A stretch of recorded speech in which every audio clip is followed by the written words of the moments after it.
சிம்ம ராசி அன்பர்கள் அனைவருக்கும் வணக்கம். இன்றைய பதிவில் ரொம்பவே ஒரு முக்கியமான ஒரு பயனுள்ள தகவல் தாங்க பார்க்க போகிறோம். வீடியோக்குள்ளே போகிறதுக்கு முன்னாடி முதன்முறையாக நீங்கள் நம்ம சேனலை பார்க்குறீங்க அப்படின்னா மறக்காமல் சப்ஸ்கிரைப் பண்ணி வச்சுக்கோங்க. சிம்ம ராசி சிம்மம் அப்படின்னாலே ஆளுமை திறன் அதிகமாக இருக்கக்கூடியவங்கன்னு நினைக்கிறாங்க. ஆனால் அடுத்தவங்களுடைய மனதை கூட கட்டுப்படுத்தாமல் அடுத்தவங்களுக்காக வாழக்கூடியவங்களும் சிம்ம ராசிக்காரங்க தான். யாரோ ஒருத்தவங்க எங்கேயோ கஷ்டப்படுறத நினச்சி வருத்தப்பட்டு வேதனைப்பட்டு அதனாலேயே வாழ்க்கையில் பல நேரங்களில் மன வருத்தத்தோடு இருக்கிறவங்களே சிம்மராசிக்காரங்க தான். சிம்மத்துக்கு என்னதான் ஆளுமை திறன் அப்படிங்கிறது அதிகமாக இருந்தாலுமே அன்புனால அதிகமாக கட்டுப்படுத்தப்படுறாங்க. ஒவ்வொரு நிமிஷமும் ஒவ்வொரு வாழ்க்கையில் ஒரு சின்ன கஷ்டமாவது அனுபவிக்காமல் இருக்கிறவங்கன்னா சிம்மராசிக்காரங்க. இப்போ கண்டக சனி நடக்குது, 10ல் குரு வக்ரமாயிருக்காரு. இதெல்லாம் கூட தள்ளி வச்சிருங்க. ஒரு பொதுவாகவே குழந்தையிலிருந்து சிம்மம் நல்லா இருக்கா அப்படின்னா நிறைய பேர் நல்லா இல்லை அப்படின்னு சொல்கிறாங்க. மகம், பூரம், உத்திரம் இந்த 3 நட்சத்திரங்கள் தான் அதிபதி சூரியன். ஒரு பவர்ஃபுல்லான ஜாதகமே சில நேரத்தில் ஜீரோக்கு ஏன் போகுது அப்படிங்கிற விஷயமும் இந்த பதிவில் நம்ம பார்க்க போகிறோங்க. சிம்ம ராசிக்காரங்களை பொறுத்த வரைக்கும் தனக்குன்னு வாழாமல் தன்னை சுற்றி இருக்கவங்களுக்காக வாழக்கூடியவங்க. பிரச்சனையை தவிர்க்கணும் அப்படின்னு போராடுவாங்க. ஒரு பிரச்சனையை பெருசுபடுத்தணும் அப்படிங்கிறது அவங்களுக்குள்ள கிடையவே கிடையாது. முடிஞ்ச வரைக்கும் பிரச்சனையில் பதில் சொல்லாமையே கிளம்பிடுவாங்க. ஆனால் ரொம்ப சண்டை போடுறவங்களுக்கு பதில் சண்டை போடக்கூடியவங்களும்னா இந்த சிம்மராசிக்காரங்க தான். ரொம்பவே வெளிப்படையான மனுஷங்க. மனசில் இருக்கிறத வெளிப்படையாக சொல்லிட்டு பேசிட்டு போயிடுவாங்க. குடும்ப வாழ்க்கையில் அதிகமாக பிரச்சனையை சந்திக்கக்கூடியவங்க. இந்த பணம் காசு அப்படிங்கிற விஷயத்தில் அதிகமாக ஏம்பாந்தவங்க. அன்புனால அதிகமாக காயப்பட்டவங்களும் இந்த சிம்மராசிக்காரங்க தான். ஆனால் என்னதான் ஒரு விஷயத்தில் ஒருத்தவங்க அடிபட்டாலுமே அடுத்த வாட்டி என்ன செய்வாங்க, நம்ம உஷாராக இருக்கணும் அப்படின்னு நினைப்பாங்க இல்லையா. ஆனால் சிம்மராசிக்காரங்களுக்கு மட்டும் திரும்ப திரும்ப அடிபட்டுக்கிட்டே இருக்கும். காரணம் என்னன்னா, ஒருத்தவங்க மேலே வச்சிருக்க நம்பிக்கையும் அன்பும் அவங்களுக்கு செஞ்ச துரோகமாகவே இருந்தாலுமே அதை திருப்பி அதை மறந்து ஏற்றுக்கக்கூடிய தன்மை சிம்மராசிக்கு மட்டும்தான் இருக்குது. சிம்மம் ஒரு சாதாரண ராசின்னு எடுத்துக்க கூடாது. மறப்போம் மன்னிப்போம் அப்படிங்கிற ஒரு வார்த்தையே மனசார உள்ளத்திலிருந்து சொல்லக்கூடிய ராசினாலே அது சிம்மராசிக்காரங்க தான். இந்த சிம்மராசிக்காரங்க நம்மளை ஆசீர்வாதம் பண்ணுறாங்க அப்படின்னா நமக்கு பாக்கியம். ஏன்னா முடிஞ்ச வரைக்கும் ரொம்பவே வெளிப்படையாக பேசிடுவாங்க. இல்லை நான் உன் கூட சாப்பிட வரமாட்டேன், உன் கூட பேச மாட்டேன் அப்படிங்கிறது ரொம்ப வெளிப்படையாக பேசுவாங்க. அப்படி அவங்க வெளிப்படையாக பேசி உங்களை அவங்க ஆதரிக்கிறாங்க அப்படின்னாலே அது ஒரு வரம் தான். ஒரு குல தெய்வமும் ஒரு முன்னோர்களும் இன்னும் சொல்லப்போனால் சிம்ம ராசிக்காரங்களுடைய ஒரு ஆசீர்வாதம் கிடைச்சா எந்த ராசிக்காரங்களுக்கும் குழந்தை அமைப்பு உண்டு அப்படின்னு சொல்கிறாங்க. ஒரு குழந்தை சிம்மராசியாக இருக்குன்னா அந்த சிம்மராசி குழந்தை அந்த காலடியை எடுத்து தன்னுடைய கணவன் மனைவியோட தலையில் வச்சுது அப்படின்னா 100% குழந்தை இல்லாதவங்க 10 வருஷமாக இருந்தாலுமே அவங்களுக்கு குழந்தை பிறக்கும். நீங்கள் வேணால் செக் பண்ணி பாருங்கள். அவ்வளோ பவர்ஃபுல்லானவங்க சிம்மராசிக்காரங்க. அதே மாதிரி ஒரு பிரச்சனைன்னு வந்துடுச்சு, ரொம்ப இல்லை இந்த தவறான முடிவு எடுக்கலாம் அப்படிங்கிற லெவலுக்கு இருக்காங்க அப்படின்னாலுமே அடுத்தவங்களை நம்மளை பார்த்து வருத்தப்படக்கூடாது அப்படின்னு சொல்லிட்டு முகத்தை ரொம்ப சந்தோஷமாக வச்சுருப்பாங்க. மனசில் இருக்க எந்த ஒரு காயத்தையும் அவ்வளோ சீக்கிரம் வெளியே காட்டிக்க மாட்டாங்க. ஆனால் தனியாக விட்டால் அழுது கூட அழுதுருவாங்க. அவங்களுடைய இதயம் அந்த அளவுக்கு பலவீனமாக இருக்குமா அப்படின்ற டவுட்டு நம்மளுக்கே இருக்கும். அதே மாதிரி ஓடிக்கிட்டே இருக்கக்கூடிய ராசி.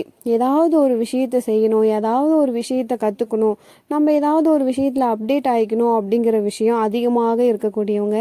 இது போதும் அப்படிங்கிற மனநிலை கிடையவே கிடையாது. ஏன்னா நிறைய கலெக்டர்ஸ், ஒரு பெரிய இடத்துல டாக்டர்ஸ், லாயர்ஸ், ஏன் நீங்கள் எந்த துறையிலுமே ஒரு ஹெச்ஆர் குவாலிட்டி உள்ளவங்க யாருன்னா சிம்மராசிக்காரங்க தான். ஒருத்தவங்க கிட்ட எப்படி பழகணும், எப்படி பேசணும், யார் அவங்க அப்படிங்கிறத ரொம்ப துல்லியமாக தெரிஞ்சவங்க இந்த சிம்மராசிக்காரங்க தான். சிம்மராசிக்காரங்க நிறத்தால் என்றுமே வேறுபட மாட்டாங்க, குணத்தாலையும் என்றுமே வேறுபட மாட்டாங்க. அதே நேரத்தில் சிம்மராசிக்கு பிடிச்ச ஒரு விஷயம் என்னன்னா விட்டு கொடுத்து போகிறது.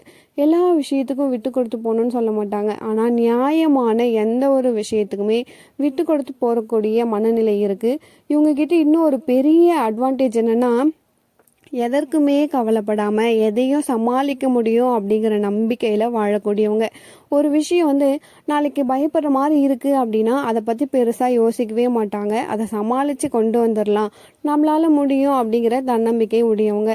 அதே மாதிரி ஒரு சில இடத்துல வந்து போய் பேசுவாங்க. எப்படி பேசுவாங்க, இவங்க வந்து அவ்வளோ சீக்கிரம் யாருக்குமே வந்து அடிமையாக மாட்டாங்க, யார் பேச்சையும் வந்து கேட்கவும் மாட்டாங்க. இவங்க வந்து யோசிக்கிறத வந்து யாராலையுமே கண்டுபிடிக்க முடியாது. இவங்க மனசில் என்ன இருக்குன்னு யாராலையுமே கண்டுபிடிக்க முடியாது. ஆனால் வெளியில் ஒரே ஒரு வார்த்தை தான் சொல்லுவாங்க, உன் பேச்சை கேட்டிருக்கேன், நீ சொல்கிறது தான் நான் கேட்குறேன், நீ சொல்கிற மாதிரி தான் நான் வாழ்கிறேன்னு சொல்லுவாங்க. இன்னமும் வந்து மகரத்தையோ அல்லது மீனத்தையோ திருமணம் செஞ்சவங்களாக இருந்தாங்க அப்படின்னா ஆமாம் சாமி அப்படின்னு போட்டே வந்து வாழ்க்கையை ஒட்டிப்பாங்க. ஏன்னா ஒத்து போகாதுன்னு தெரிஞ்சிருச்சா வேற என்ன பண்ணுறது. ஆனால் உள்ளுக்குள்ளே இவங்க நினைக்கிறது வேற மாதிரி இருக்கும். இந்த ஒரு இடத்துல நிறைய போய் அதே மாதிரி குருவின் ஆதிக்கம் அதிகமாக இருக்கக்கூடியவங்க. ஏன்னா லாஸ்ட்டாக ஒரு விஷயம் என்னென்னா, குரு வந்து இவங்களுக்கு அவ்வளோ சீக்கிரமாக எந்த ஒரு நல்ல விஷயத்தையுமே பண்ணவே மாட்டார். சிம்மராசிக்காரங்களுக்கு இந்த பதிவு, இப்போ நான் சொல்லக்கூடிய பதிவு ரொம்பவே பயனுள்ளதாக இருக்க போகுது. ஏன்னா சிம்மராசி அன்பர்களுக்கு பொறுத்த வரைக்கும் அதிகமாக குரு வழிபாடு செய்கிறது ரொம்பவே நல்லது. நிறைய வழிபாடு, தட்சிணாமூர்த்தி, வியாழக்கிழமை அன்னைக்கு குரு வழிபாடு, அப்படி இல்லைன்னா ஜீவ சமாதிகள் போங்க. இந்த மாதிரி நீங்கள் நிறைய போகும்பொழுது உங்களுக்கு குரு வந்து ரொம்ப ஃபேவரட்டாக இருக்கணும். ஏன்னா 5ஆம் வீட்டு அதிபதி குரு, 6ல் குரு நீச்சம் அடைகிறாரு. ஸோ குருவை வணங்கும் பொழுது உங்களுக்கு எதிரிகள் பிரச்சனை, உடல் சம்பந்தப்பட்ட பிரச்சனை, கடன் பிரச்சனைகள் வரவே வராது. 8ல் குரு பகவான் வீடு, அஷ்டமாதிபதியும் குரு பகவான் தான். அப்போது குரு பகவானை நீங்கள் அதிகமாக வணங்குறீங்க அப்படின்னா உங்களுக்கு ஆயுள் சம்மந்தப்பட்ட பிரச்சனைகள் அப்படிங்கிறது ஏற்படாது. அதே நேரத்தில் தேவையில்லாத மன வருத்தங்கள் ஏற்படாதுன்னு சொல்லலாம்.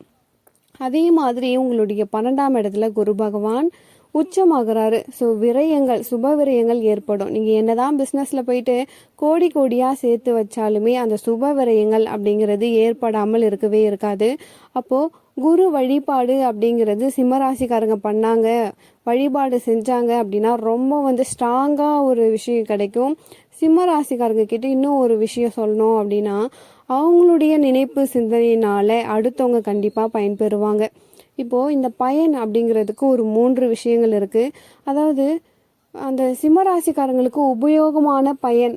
ஏன்னா சிம்மராசியை பொறுத்த வரைக்கும் இன்னொரு விஷயம் என்னென்னா, ரொம்பவே வந்து ஒரு நகைச்சுவை உணர்வு உடையவங்க. தன்னை சுற்றி இருக்கவங்க எல்லாருமே சந்தோஷமாக இருக்கணும், கலகலப்பாக வச்சுக்கணும் அப்படின்னு நினைப்பாங்க.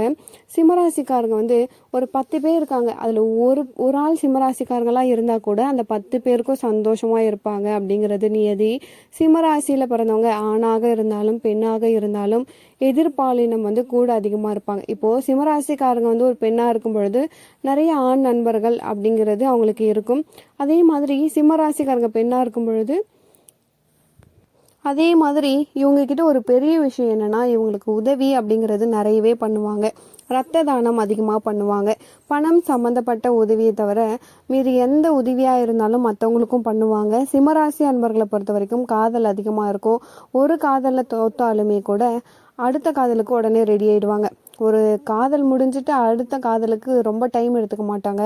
அதே மாதிரி திருமண வாழ்க்கை அப்படிங்கிறது சிம்மராசிக்கு எடுத்துக்கிட்டால் மோஸ்ட் வந்து வெளிநாட்டிலேருந்து வெளியூர்லேருந்து அதிகமாக இவங்க வந்து செலக்ட் பண்ணுவாங்க. சிம்மராசியை பொறுத்த வரைக்கும் ஒரு முக்கியமான விஷயம் என்னென்னா, அதிகமாக வெளிநாட்டில் வாழக்கூடியவங்களும் சிம்மராசிக்காரங்க தான். சிம்மராசிக்காரங்க கிட்ட இன்னொரு ஒரு நல்ல விஷயம், இவங்களுடைய மனசை யாருமே புரிஞ்சிக்க மாட்டாங்க. ஆனால் இவங்க அடுத்தவங்களுடைய மனசுல இருந்து அவங்களுடைய உள்ளுணர்வு என்ன யோசிக்குது அப்படிங்கிறது வரைக்கும் புரிஞ்சுப்பாங்க. அடுத்தவங்கள ரொம்ப துல்லியமாக புரிஞ்சுக்கிட்டு அவங்களுக்கு என்ன தேவை, எப்படி தேவை, நம்ம கரெக்டாக இருப்போம் அப்படின்னு நினைக்கிறாங்க இல்லையா.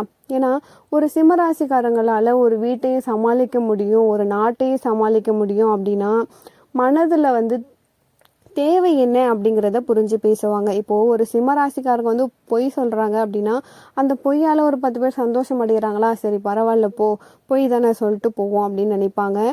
மனசில் இன்னுமே காயங்கள் வலிகள் எது இருந்தாலுமே சரி, அவங்களுக்கு ஒரே ஒரு விஷயம், அந்த நேரம் அந்த நாள் அந்த நிமிஷம் சந்தோஷமாக இருந்தால் போதும்னு நினைப்பாங்க. இப்போது நம்ம அதிகமாக பயணம் செஞ்சால் ட்ராவல் பண்ண நம்மளுக்கு எப்படி இருக்கும், ரொம்ப கஷ்டமாக இருக்கும். ஆனால் சிம்மராசிக்காரங்களை பொறுத்த வரைக்கும் அதிகமாக ட்ராவல் பண்ணால் சந்தோஷப்படுவாங்க. அவங்கள பொறுத்த வரைக்கும் ஒவ்வொரு நாளும் ஒவ்வொரு உடையில் வரணும், டிஃப்ரெண்ட்டாக இருக்கணும், யாரை பார்த்தாலுமே நீங்கள் அழகாக இருக்கீங்கன்னு சொல்லணும் அப்படின்னா உள்ளுக்குள்ளே ஆசைப்படுவாங்க. சிம்மராசிக்காரங்க அதிகமாக பர்ஃப்யூம் யூஸ் பண்ணுவாங்க, அதிகமாக ட்ரெஸ்ஸிங்ஸ் வச்சுருப்பாங்க, அதிகமாக சாப்பிடுவாங்க.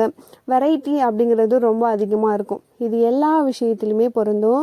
அவங்களுக்கு ஒரே மாதிரி எந்த விஷயமும் நடக்கக்கூடாது. டிஃப்ரெண்ட்டாக நடக்க டிஃப்ரெண்ட்டாக பார்க்க அவங்களுடைய மனசில் அவ்வளவு சந்தோஷம் வரும். அதே மாதிரி லேட்டஸ்ட்டு டெக்னாலஜிக்கு அப்டேட் ஆகணும். ஒரு வாட்ச் அப்படிங்கிறது, ஒரு வாட்ச்லேயே ஃபோன் பேசுகிற அளவுக்கு வந்துருச்சா அதை கட்டணும்னு ஆசைப்படுவாங்க. செப்பல்லே பெஸ்ட்டாக அதை போடணுன்னு ஆசைப்படுவாங்க. ஷர்ட்லேயே பெஸ்ட்டாக இருக்கா அதையும் போடணுன்னு ஆசைப்படுவாங்க. எதில் ரொம்ப சுவாரஸ்யம், எதில் ரொம்ப புதுமைத்துவம் இருக்கிறதோ அதை தேடி அதை உபயோகப்படுத்தி கொள்கிறவங்க யாருன்னா அது சிம்மராசிக்காரங்க தான். இப்போது இதுக்கு முன்னாடி பதிவும் நம்ம சிம்மராசியை பற்றி போட்டிருக்கோம். அந்த பதிவு இன்னும் பார்க்கல அப்படின்னா பார்த்துட்டு வாங்க. முக்கியமான 3 விஷயங்கள் அப்படின்னு போட்டிருக்கோம். இப்போது அடுத்த பதிவுலேயும் ரொம்பவே ஒரு முக்கியமான விஷயத்தை சிம்மராசிக்காரங்களுக்கு சொல்ல போகிறேன். இந்த பதிவு பிடிச்சிருந்தா மறக்காமல் நம்ம சேனலை சப்ஸ்கிரைப் பண்ணி வச்சுக்கோங்க. நன்றி.